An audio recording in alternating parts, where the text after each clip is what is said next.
This is for my son, grandchildren, great-grandchildren, and those to come from my lineage forward. I call this Radio Days Life Behind the Mic. The celestial bus driver dropped me off on Earth, looked at me and said, "Good luck, kid," and sped off to his next stop. I wonder what he meant. After a long run above, I was looking for a nice place to vacation. Take a little break from the spirit world. So I got a complimentary ticket from the main boss. I figured the big guy knew I'd been working hard, doing spirit stuff and all. And hey, I wasn't going to argue with my creator on the unknown destination. No bags to pack, one just goes. At the terminal, my bus pulls up to the curb. I'm getting on with a long line of people. As we shuffle through the door, I begin to imagine all the wonderful sights I'd see.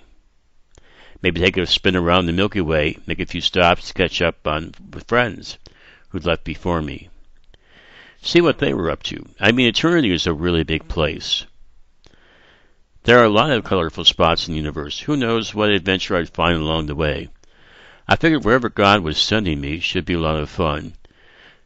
And why not be surprised? So when the celestial bus driver asked for my ticket to stamp it with the destination, I thought, this should be interesting. He looked at me and asked if I checked the stub before I boarded. No, I thought I would, just basically be nice, go along for the ride, wherever it took me. He gave me a weak smile and told me to take a seat, saying he'd let me know when I got there. Yes, there would be no side trips along the way. There'd be no layovers for this one. After a while, I got curious, took the ticket stub out of my pocket and took a look at it. Earth, oh shit, what did I do? What did I do to deserve this? A more seasoned spirit glanced over and said, "Your first time?" I told him, yeah. He looked at me with a slight smile. Well, it is a learning experience. Next time, negotiate location and time before you agree to take the pass. And for heaven's sake, do your homework. Surprises are not always a good thing. Lesson learned. This life has been an experience. Maybe it's karma. Maybe it's something I have to learn and experience to better appreciate the spirit world I left behind. Granted, we all eventually return to it. Here on Earth, we are conceived, born, live, and die. We usually are inquisitive, learning what we need to hopefully survive while we are here.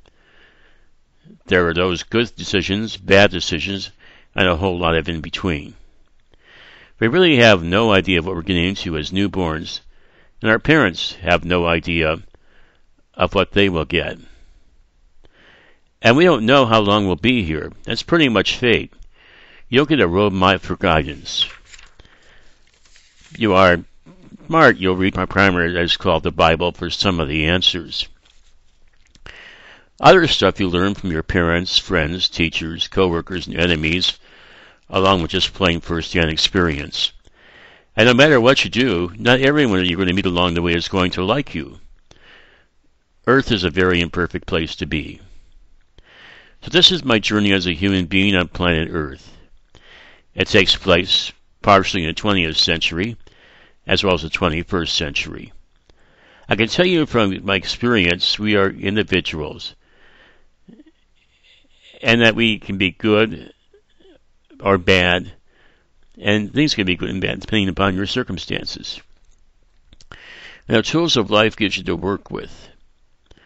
To my progeny who read this or are hearing me and seeing me at this point, basically what it is that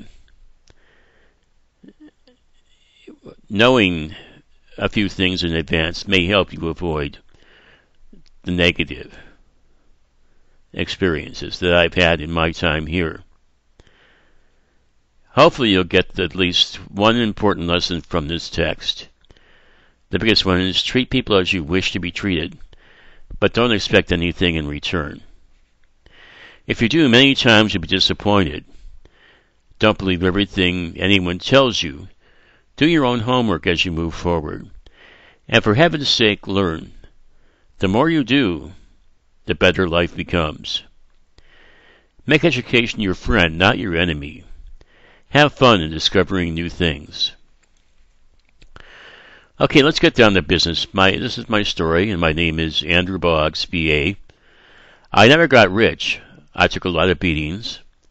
I've done some things well, and other things I should have put a lot more thought into before I started.